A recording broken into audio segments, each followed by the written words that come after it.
και λέμε ότι ο χρυσός χορηγός του Μητσοτάκη, του Ανδρουλάκη, του Κουτσούμπα, διότι αυτό είναι ο Κασελάκης. Και επιτρέψτε μου, επειδή έχω περάσει από το πολιτικό ρεπορτάζ, μια πολιτική προφητεία.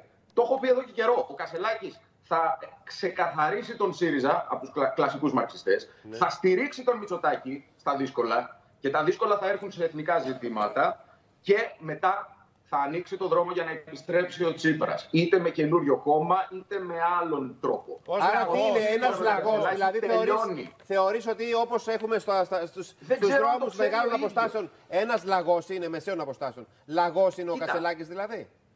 Θεωρώ ότι είναι κάποιο είδους λαγός. Δεν ξέρω αν το ξέρει ο ίδιος, διότι όπως παρατήρησες, επειδή βγάζει μια εγωπάθεια και έναν αρκισισμό, ενδεχομένως να έχει πιστέψει ότι τον έχουν θεωρήσει μεσία και σωτήρα και να έχει βγει μπροστά και γενικώς να παίζει ένα παιχνίδι ενάντια στον εαυτό του, το οποίο και ίδιος δεν το καταλαβαίνει, ακριβώς λόγω εγωπάθειας και ναρκισισμού. Είναι τρομερά ενδιαφέρον αυτό το οποίο συμβαίνει.